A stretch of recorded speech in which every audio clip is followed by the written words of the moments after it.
Today on Alternative Views, we have with us two experts on the North American Free Trade Agreement, which you may have been seeing more and more about in the mainstream press as the ratification vote seems to be impending. With us are Christopher Green, a Harvard Law student who's done research for the Texas Center for Policy Studies, and a former visitor on Alternative Views, James Scott, a public policy analyst with Public Citizen. My first question is for James. James, there's been quite a bit of urgency associated with the NAFTA issue recently. Why is it that the Clinton administration seems so dead set on pushing this issue through and ratifying the agreement? Well, Ali, the problem with this has from the beginning been a urgency placed upon this process by external political forces. President Bush was under a quick timetable to get this agreement finished before his election, and in order to help him gain votes in states like Texas and California. Now there's an urgency based on propping up the government of President Carlos Salinas in Mexico. Salinas his term expires very soon, and he needs to be able to amass the political capital, if you will, within the pre-party to choose his successor. The U.S. has decided that Salinas is our man, and they feel that the U.S. government feels that if NAFTA is not ratified, it'll create a backlash against Salinas, who has invested so much of his political capital in this deal with the United States. So the U.S. has decided that it needs to just push through, rather the present U.S. administration has decided it needs to push through the NAFTA agreement to sort of save Salinas from the political risks he's taken. But it seems like there are some very vocal critics of NAFTA in the U.S. For instance, Ross Perot, who's been against this free trade agreement since the beginning. Are there any political risks or liabilities that President Clinton may be taking upon himself? Yeah, President Clinton's taking some very serious risks. First and foremost is the risk that, as critics predict, there will be great job loss to Mexico as a result of the North American Free Trade Agreement. This could be seen real clearly in the example of what happened under the U.S.-Canadian Free Trade Agreement. At that time, economic models predicted that there would be job growth in Canada, job growth in the U.S., just as these same similar type models are trying to predict now. What happened in Canada was manufacturing jobs fled to the U.S. They've lost several 100,000 jobs, and much of that's due to the recession, the worldwide recession, but a great deal of it is also due to the U.S.-Canadian Free Trade Agreement. Consequently, President Mulroney of Canada, or Prime Minister Mulroney, I'm sorry, became very, very unpopular. He had popularity ratings which he would be very envious of someone like Richard Nixon at the height of Watergate, because he and his party were perceived to have caused the loss of hundreds of thousands of jobs through the free trade deal with the U.S. Consequently, this agreement was rushed through in Canada before the upcoming elections, which the ruling party, the Mulroney party, is surely to lose. Also, people have cited environmental concerns about the impact of NAFTA, aside from the impact on jobs. Could you tell me what the general environmental concerns are, both of you? Essentially, the concerns fall into two basic categories. One is concern over effects on U.S. environmental laws. Under NAFTA, as with other international trade agreements, a law which inhibits trade can be challenged and struck down as a trade barrier. And the U.S. has many, many environmental laws which extend beyond our borders. They affect pesticide residues, they affect the importation of endangered species. Some states may choose to prohibit the export of timber in an effort to manage the forest more successfully. What this means is, if the U.S. is to pass a law which impedes trade in any way with one of the partners, Canada or Mexico, or if a state or a county or a local government does the same, the other parties to NAFTA can challenge, and that law will be struck down. We've seen examples of this under the current GATT. Right now, Europe's challenging the U.S. on corporate average fuel economy standards. corporate, and this is under the GATT, the General Agreement on Tariffs and Trade. NAFTA is like a little brother to GATT, and NAFTA invests a lot of authority in dispute resolution panels, which consist of 5 trade lawyers who will decide whether or not a U.S. law can be struck down. So it puts U.S. sovereignty in the hands of lawyers, exactly, and private groups. Exactly. And it threatens many of the laws that we as environmentalists have fought for years and years through a democratic process to achieve. The thought that these laws can be struck down at the whim of a panel of trade bureaucrats is very disconcerting to most environmentalists. The second issue that we have of concern to us is the issue of companies fleeing the United States to avoid U.S. environmental restrictions and using Mexico as a dumping ground, polluting the air and polluting the water, which in many cases comes back over here. Currently there's a Maquiladora free trade zone that's been in existence since the late 60s along the U.S.-Mexico border.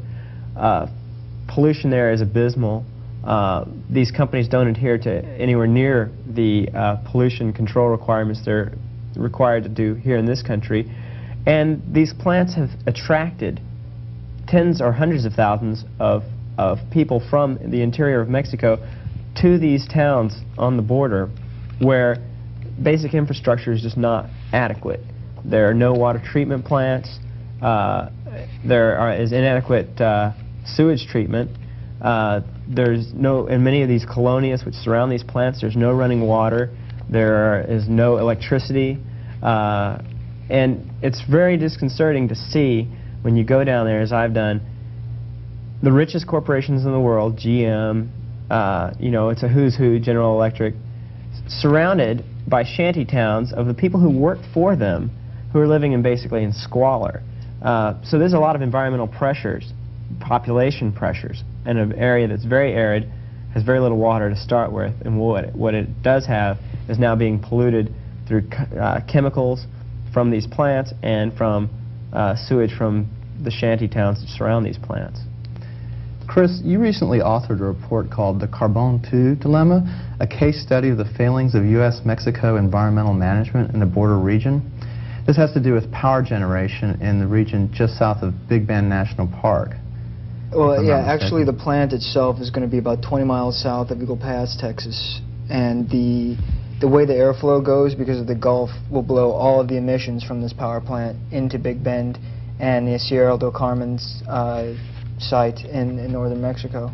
The plant itself is very large. It's about 1,400 megawatts, and there's an existing, it's called Carbon 2. There's an existing plant at the site called Carbon 1, which many U.S. agencies only just found out about. So together, this facility will be over 2,600 megawatts. By comparison, the large Navajo generating station in the west is only about 2,000 megawatts. So it's as large a facility as exists in the U.S. and will definitely be the largest energy facility in the border region. What substances do these plants use to produce energy? Well, the plants, Carbon 1 is coal-fired using moderate sulfur, high ash, low BTU coal. Low BTU meaning you have to burn a lot of this to get the energy content, so therefore you create more emissions of various pollutants. Sulfur dioxide, the high ash will mean there's a lot of particulate matter, nitrogen oxides, and others. And the problem is Carbon 1 has no controls, no environmental controls whatsoever.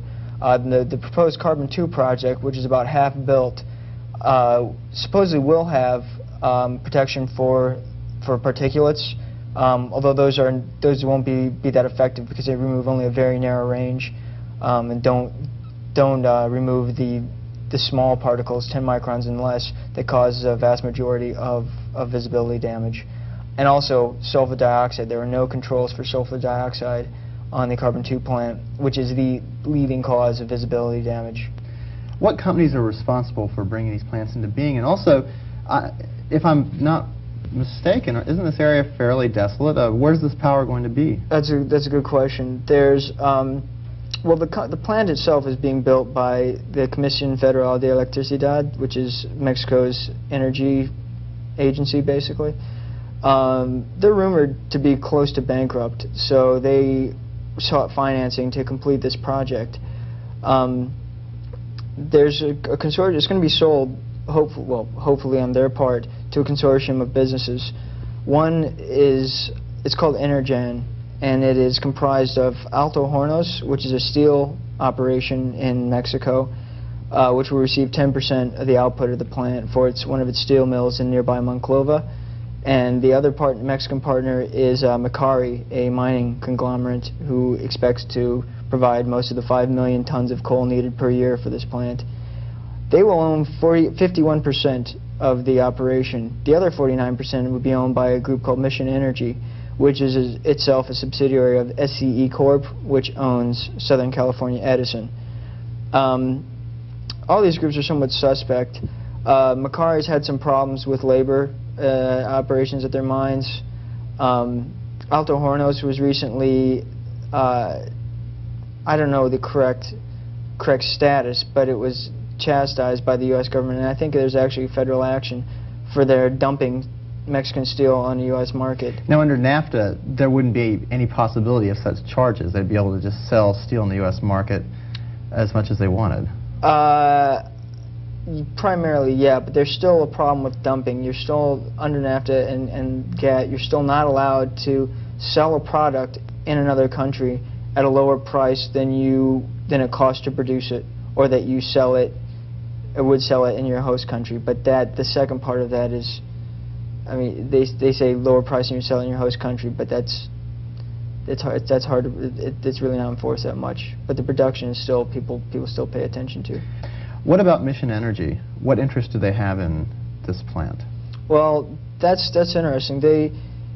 SCE Corp, which owns, as I said, owns Mission and Southern California Edison. Southern California Edison prides itself on being a quote-unquote green utility, and they made a big deal of publicizing their different efficiency programs, and that made a big factor. They're going to lower their carbon dioxide emissions by a certain percentage. And they've advertised this, I take it. Oh, highly, yes. It's part of the green campaign that we see from a lot of major U.S. corporations. Surely. Where they tout their environmental concern and how they're helping out, being good corporate citizens. Certainly. And a lot of people bought it because, interestingly, the CEO of SCE Corp is John Bryson, who was one of the original co-founders of NRDC, the Natural Resources Defense Council. One of the leading advocates of environmental litigation. Well, anyway, so while Southern California Edison are making these claims, their other arm, Mission Energy, and the name itself implies they're going into third world nations and setting up these large-scale power plants, many of which do not have environmental controls, such as Indonesia, Malaysia, Thailand, several other countries have got similar operations. So it says in the annual report for last year of SCE Corp, says they've invested $310 million for the plant and associated coal resources. Carbone 2? Yeah, well, the Carbone 2 plant. Right. And so it's not sure what the associated coal resources means. There's an additional issue, which is a whole separate sub-issue, but right now a company called Dos Republicas is trying to set up a open-pit strip mine for coal in Eagle Pass itself, actually within the municipal boundaries. That itself is a whole other environmental catastrophe. Open pit strip mining it's almost never reclaimed. The land is almost never reclaimed. Turns out there could be alluvial.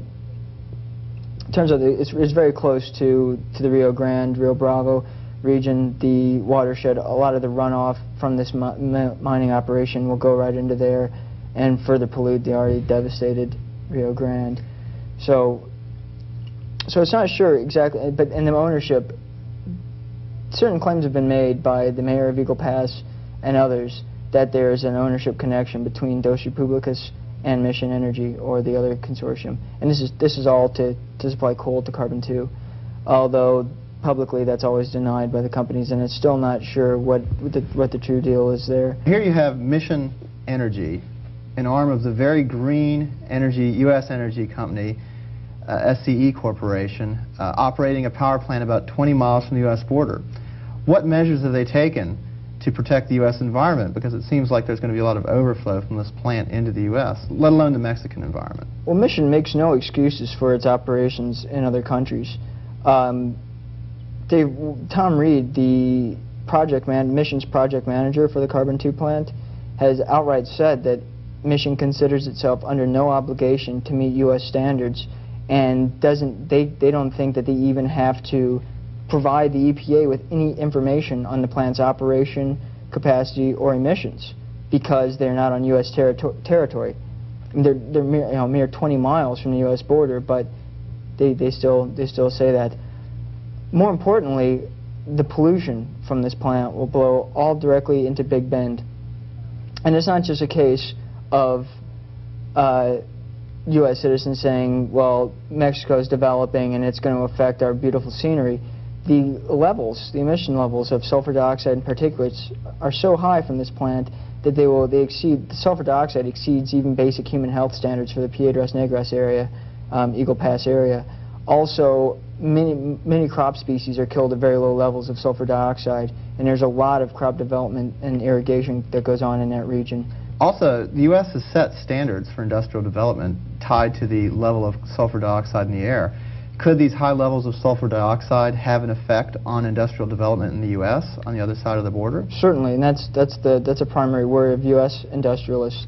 There's certain increments that are called set out in the Clean Air Act where they make each region, basically state, set up its own implementation plan on how they're going to deal with their air quality. That was one way of decentralizing the issue, and they give certain allowances. And this sulfur dioxide will blow into the U.S. and will exceed the allowances for Big Bend National. There's also additional standards for siting near a Class 1 protected national park, and the projected emissions from the Carbon 2 plant will exceed those by 300% at Big Bend. So not only could that hinder any future development in the U.S. or Mexican border region that want to develop in a region, their emissions, they will not be allowed to add any more, but it could also require existing U.S. facilities to reduce their emissions below what they're presently allowed to release. If this power plant were in the U.S., what would be required of it? A number of things. One is, for starters, it's just highly unlikely that he would even be allowed to be sited this close to a protected national park. It's only 100 miles from Big Bend, and I said everything will blow directly there. But the basic, they said the estimated emissions of sulfur dioxide will be, from this plant, the Carbon 2 plant alone, will be around 2.36 pounds per million BTU. By comparison, the U.S. standard is 1.2 pounds per million, and that's a maximum EPA standard. In addition to that, there's a standard requiring best available control technology. Under that would require reduction of emissions by another 90%. A typical plant, as I said, 2.36 pounds per million BTU is what Carbon 2 will put out. A typical plant right now in the U.S., if it were built today, would be held to about 0.1 to 0.2 pounds per million BTU. So we're talking at least an order of magnitude here, 10 to 20 times the amount of pollution a U.S. facility would put out. Well, we've heard a lot in the press, especially on alternative views, about the U.S. environmental concerns with NAFTA. For instance, pollution coming over from Mexico or from U.S. companies, especially operating in Mexico, into the United States. Does Mexico have any environmental concerns that they are addressing the U.S. on? Citizens of Mexico are, the Mexican government's not. There recently has been a lot of stir over the siting of nuclear waste facilities and other types of toxic hazardous waste facilities along the U.S. border. Everybody knows that it's quite common in this country for facilities to be sited where there's going to be the least public resistance. The people who are least empowered in this country typically get the worst of the environmental dumping. That's very clear in southwestern Texas. The people there are largely Hispanic or rural. They are not politically empowered, and consequently many dumps are sited in that region. Also, with the coming of NAFTA, there's going to be a great deal more pressure for companies to enforce the provisions of bringing toxic waste from the maquiladoras back to the United States. Currently, they just dump it, bring it back to the United States for dumping. So that's another reason there's a lot of these waste dumps sited along the border. I heard recently that the U.S. is putting a radioactive waste dump near the Mexican border.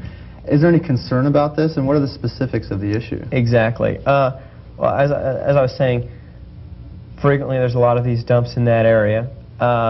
We share the same air, we share the same water, share the same watersheds, aquifers, and recently the proposed nuclear waste facility at Sierra Blanca has been challenged, and just not long ago, several hundred Mexican residents came to the state of Texas, came to Austin to oppose the siting of that dump there at Sierra Blanca. This is a nuclear waste dump? Right, a nuclear waste facility. The people there, the citizens, are clearly concerned.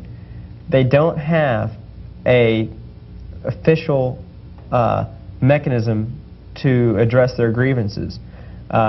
They came up, they held a rally, they tried to make their concerns known, but as of yet there's been no formal inquiry from the Mexican environmental agencies, and so the people are basically, it's a very grassroots movement, and they're very much on their own, and it's a lot of hands being held across borders now. A lot of brothers and sisters who live on other sides of the borders are both worried about these sightings because they affect everybody.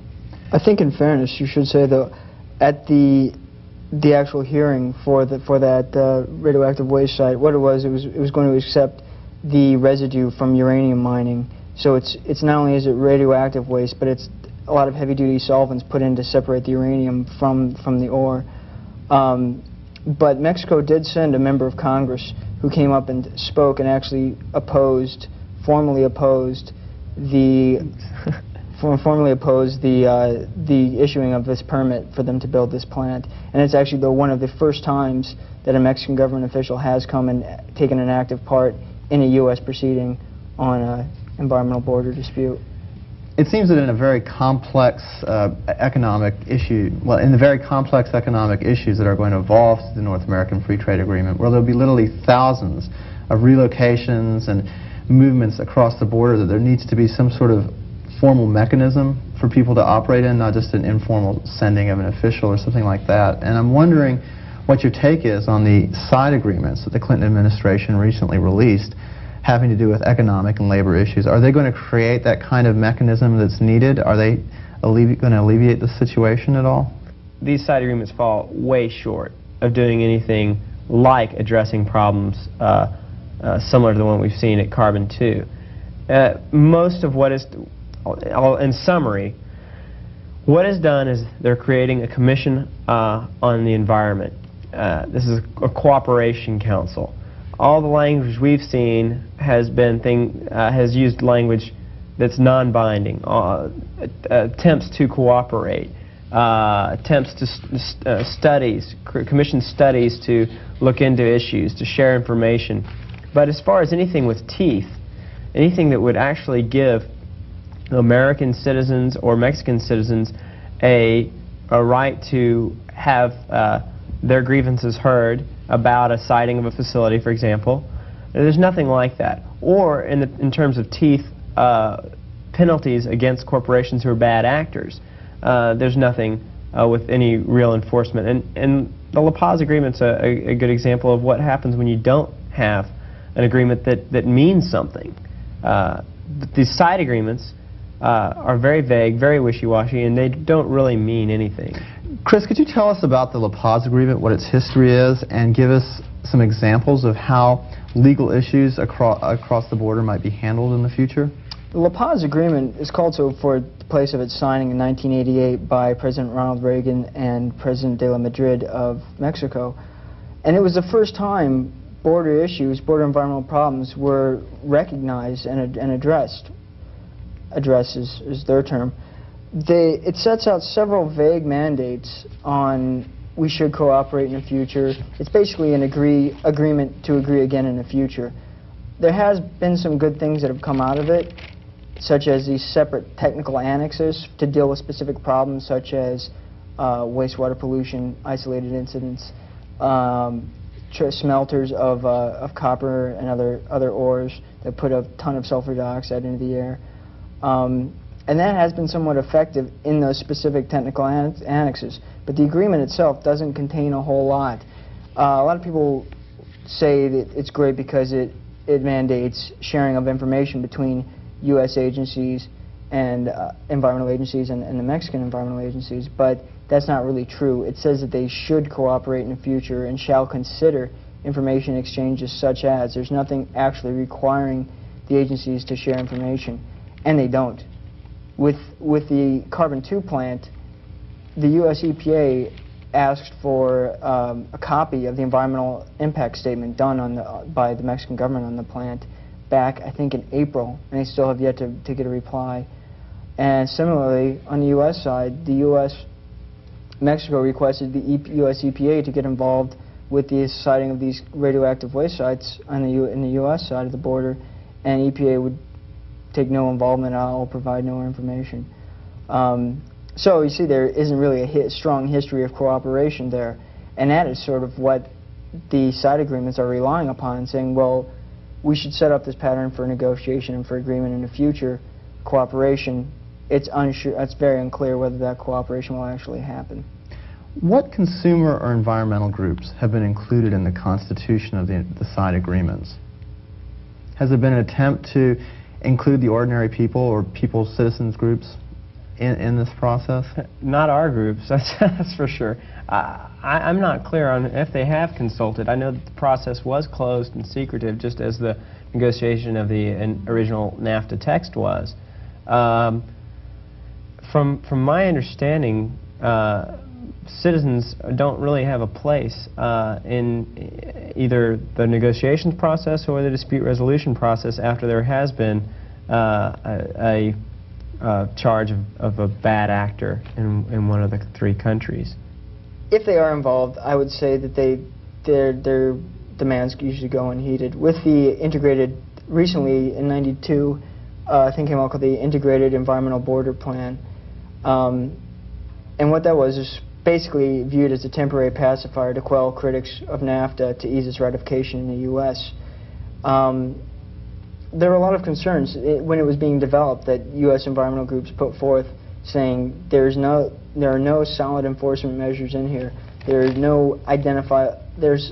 I think, of the 87 identifiable commitments that were made in that agreement, over half of them amounted to, as I said, an agreement to agree again in the future, hold a meeting. Another 17% were to conduct studies, and so forth. Only 6% of the 87 identifiable commitments actually decided to address a problem. And so, if there is any input, it generally just goes unheeded. You know, that can be seen, the fact that the lack of input from environmentalists or consumers, you know, can be seen in what the outcome of this was. What they've agreed to is the creation of this commission, which will only deal enforcement-wise with non-enforcement of a country's own domestic environmental laws. In other words, the commission will only take any kind of action if a country is not enforcing its own environmental laws.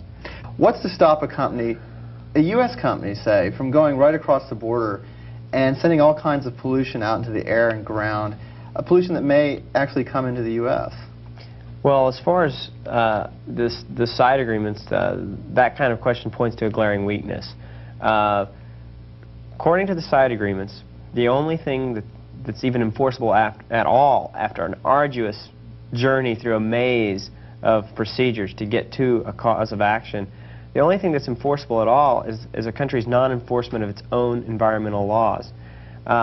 Clearly, Mexico has a number of good environmental laws on the books, as does the U.S. and Canada. However, we feel like that's a pretty weak standard to go by, if that's the only thing that has any kind of enforcement mechanism at all. Clearly with carbon 2, they are complying with Mexican environmental laws, to our knowledge.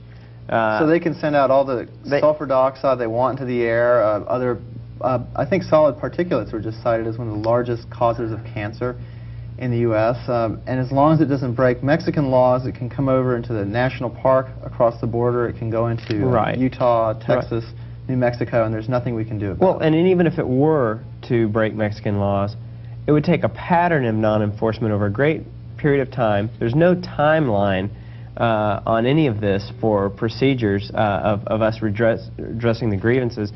It would require both the U.S. and Canada to agree to bring some kind of action, and then it's very vague as to what that action would be, more than this Commission on the Environment encouraging Mexico to start enforcing its own law. And even then, Mexico is having problems enforcing its laws as it is. They made a big deal about the fact, a great deal has been made about how they've hired all these additional environmental investigators and inspectors along the border region, but an article in the Times came out last week. They haven't paid any of these people for 5 months, so of the several hundred 200 that they hired, they're now down to a handful because they haven't been paid. Additionally, although the amount of inspectors had doubled during the past 2 years, the GAO reported that the amount of permits applied for in Mexico has quadrupled. Not only that, but none of the selected sites that were inspected by the GAO had actually applied for the permits themselves. So permits have quadrupled, and the vast majority aren't even applying for permits. It's estimated that right now less than 3% of all industrial facilities in Mexico have the necessary permits.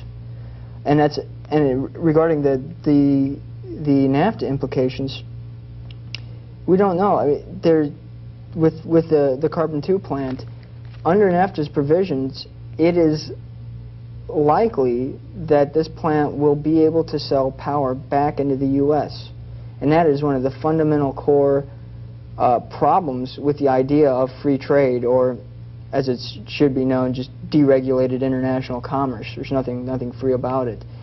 It can affect, the problem is when a nation will internalize its environmental costs, as the U.S. does through its regulation of emissions and other ways, they're making a certain societal statement on how they want their economy to evolve. When you open up trade, when you deregulate trade across international boundaries, it's going to favor the country that doesn't internalize its environmental costs. So this system could set up this U.S. company mission, even though the company is based in the U.S., set up this power plant in Mexico and then sell power with no environmental controls, and then sell power back into the U.S. at a cost lower than companies' facilities that have to comply with the U.S. environmental standards can sell it. How could this apply to things like food and whatnot? We regulate the amount of pesticides in our food. We passed a law banning the consumption of tuna that was caught with dolphin dangerous nets. What sort of a fallout can we see from that? Well, people say that these problems will never happen under these trade agreements, that there's no way we'd ever actually lower our standards. People wouldn't stand for it. But the problem is it's not that blatant. It's a lot more covert. With the tuna, the way they rectified the tuna case was they passed something called the Marine Mammal Protection Act, which actually did the exact opposite. It removed several marine mammals from protection, and with such as instances of food. That's a big issue with international trade, is the amount of pesticides that are included on food. And although it says in some of the agreements, GATT and NAFTA, that they will not be allowed to import things that don't meet the U.S.'s own standards, those standards can be challenged. And even if they're not challenged, say with pesticides, the U.S. is now, also again recently in the Times, that the U.S. is itself considering lifting its ban on the addition of cancer-causing substances to food, saying that it will cause us to ban too many pesticides. But there might be a more sinister element to that, in that it's going to open it up for trade from Mexico. So if the pesticides... So you think that there could be subtle political pressure put in through the free trade agreement to lift certain bans, like the ban on DDT or whatnot, that on our own food consumption? Certainly, because it's not going to be the countries that are challenging these bans. It's going to be the U.S. corporations who stand to profit from the ban being lifted. Well, taking another tack, people say that there's going to be an economic crisis in Mexico if NAFTA isn't passed. What do you think about this? Well, Mexico is in a pretty precarious position right now as it is. Right now, the Mexican government has undertaken a policy of low wages and keeping the peso overvalued. At some point, they're going to have to devalue the peso. Whether that's before or after NAFTA is ratified, we don't know. This is going to cause some disruptions in Mexico. Whether NAFTA gets passed or not, there are certain problems inherent in this speculative bubble that's going on in Mexico that are going to cause some disruptions. Whether that should be of concern to U.S. policymakers is a good question.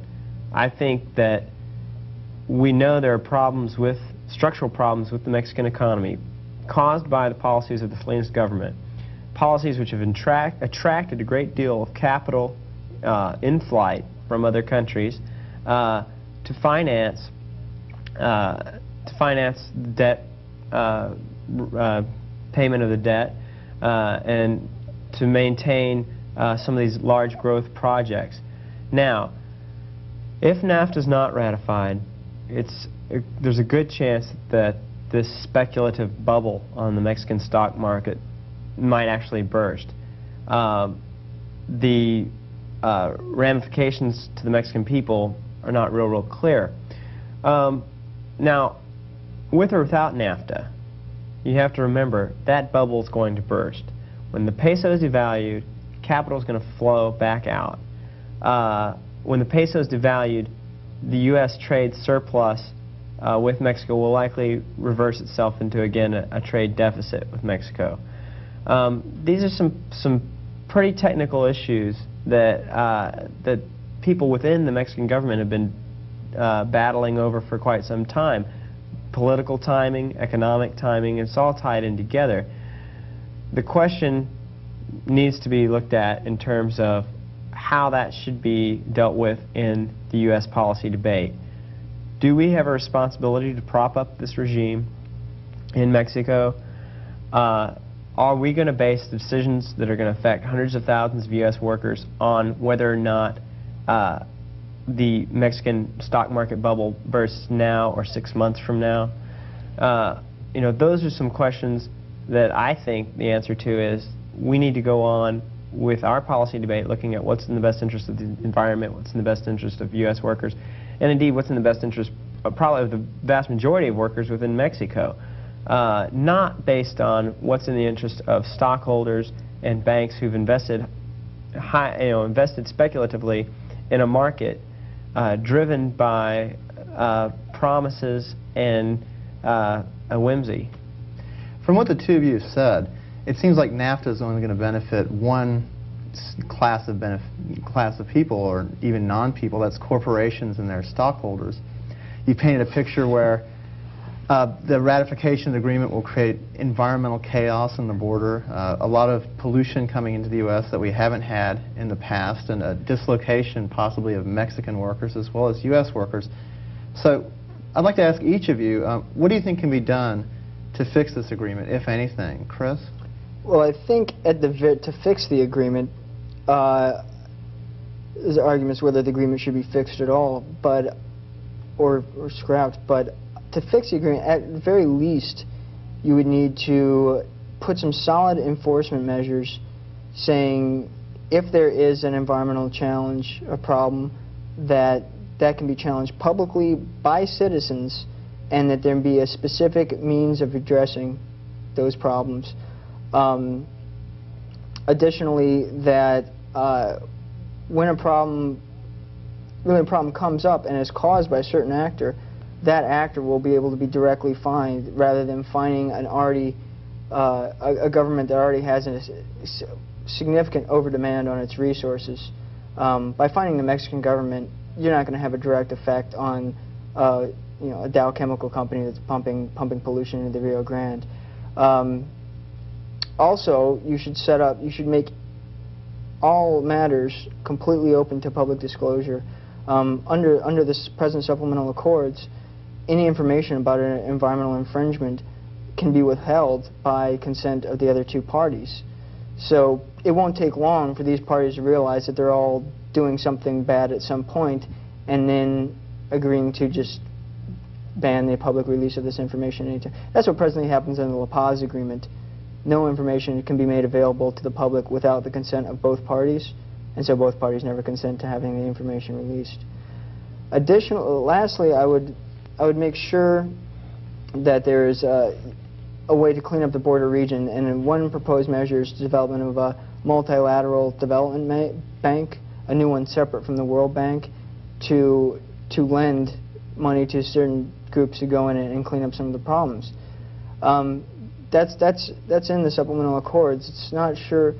That could be a good idea if it's done well, but you've really got to ensure that it's not just a mechanism by one company goes in and profits from polluting, another company goes in and profits from cleaning up, and the U.S. taxpayers, through the development bank, just assure any risk of the corporate action. And you've got to look at these situations. You've got to look at these vague accords in the supplemental agreement in their worst possible case scenario. Whether you look at it under you say, well, the Clinton administration, they might be laxist. I mean, it depends on whether you read the Clinton administration as a honeymoon, as some have, or as a date rape, as others have. Imagine worst case scenario, 4 or 5 years down the road. Imagine Phil Gramm in charge of this agency that's going to be required to pursue these environmental infringements. As we saw, with the Interior Ministry under Reagan, if the executive, it places too much power in the hands of the executive branch in power at that time. So you see that NAFTA as just another way of the ordinary citizens ceding their sovereignty, ceding their rights to regulate their own environment and government to government agencies.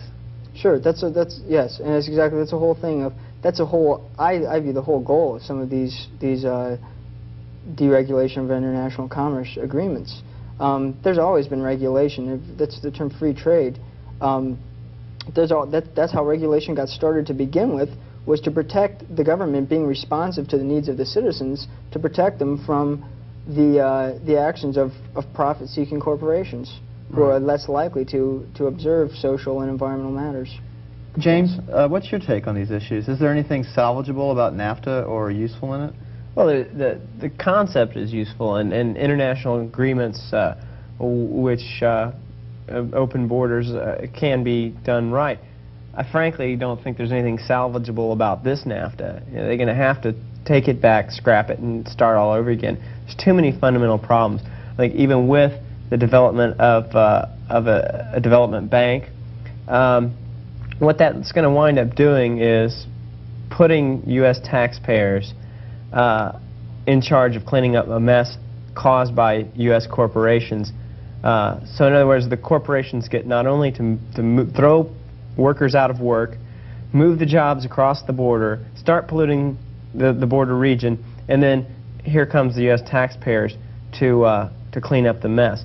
But a more fundamental problem with that is development banks are used to, they're profit-seeking, and cleaning up pollution is not exactly a very profitable venture. What they're going to do is issue bonds to finance this border cleanup.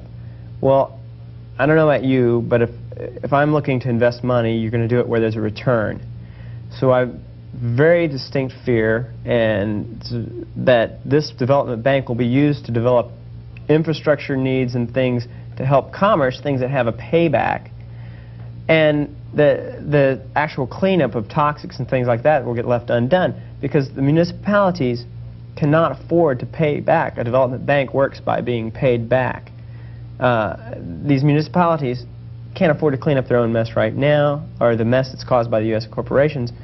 It's very unlikely that they're going to have the money to make this a profitable venture, and that these bonds will inevitably be defaulted on, and they're backed up by the U.S. taxpayer, who according to the models that have been shown, will be responsible for picking up the tab if there's a default.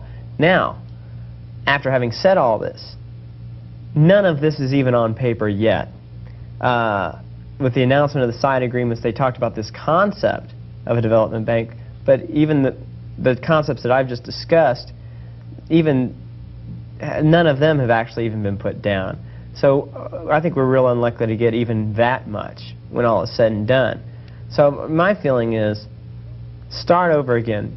Development bank concept is a good idea. Rich countries should put something into helping the cleanup of the mess. But I would see it funded more from a mechanism by which the corporations who benefit from moving jobs across the border, that they themselves, they're benefiting from free trade, they should be paying for this cleanup. Sure. Well, U.S. taxpayers, look out. Sounds like free trade in the 90s sounds a lot like deregulation in the 80s.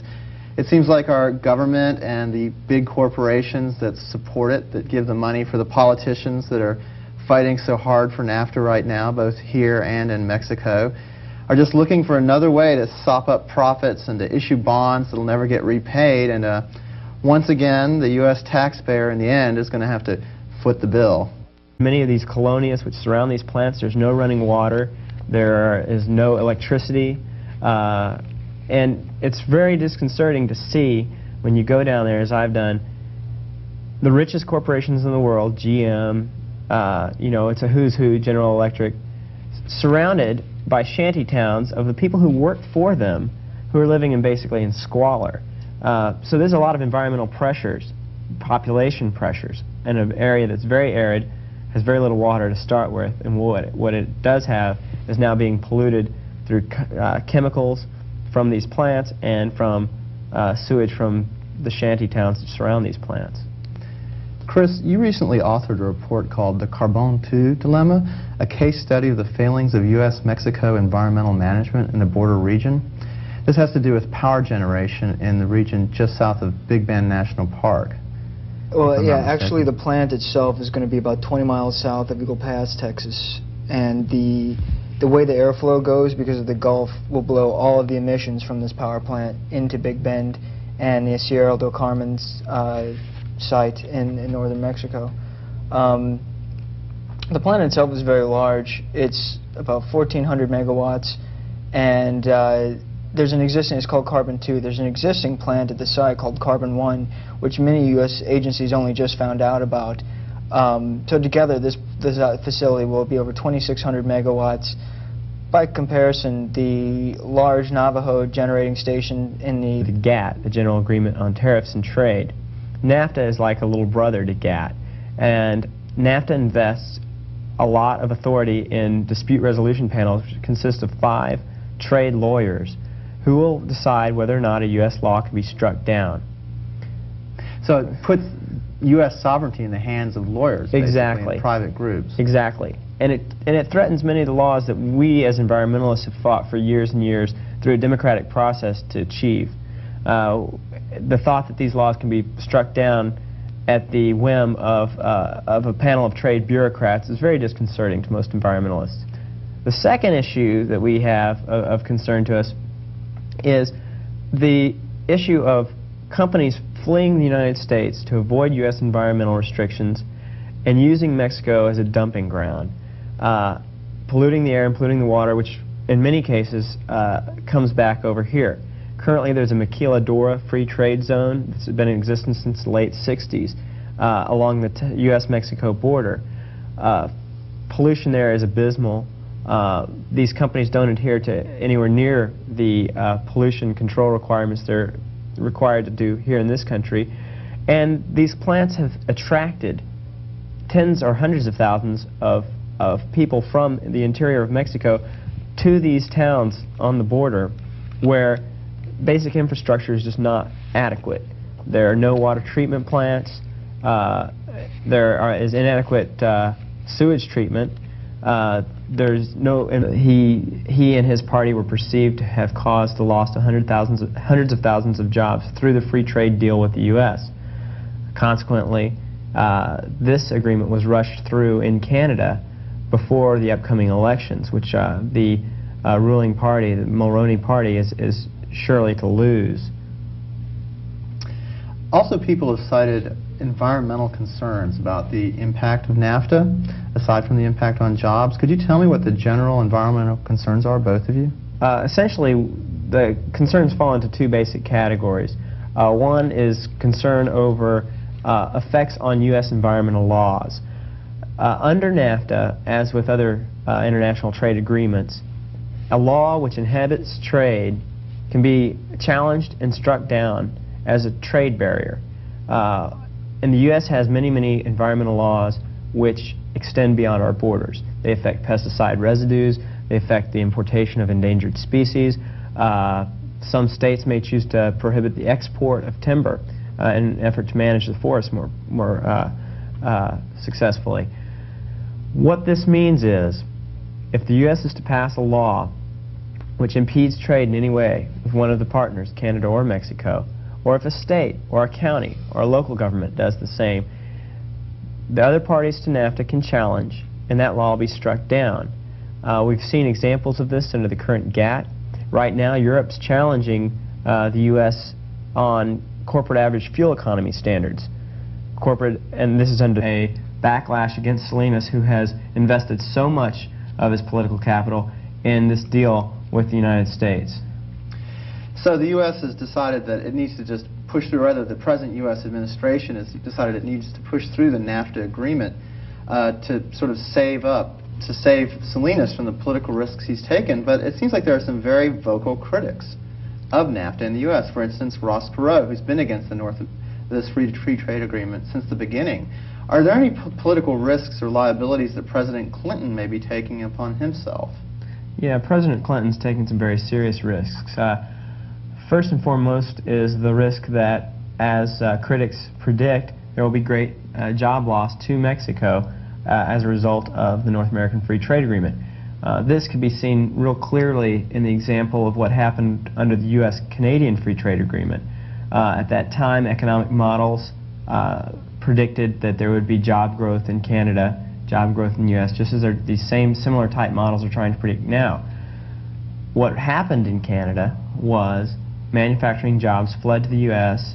They've lost several 100,000 jobs, and much of that's due to the recession, the worldwide recession, but a great deal of it is also due to the U.S.-Canadian Free Trade Agreement.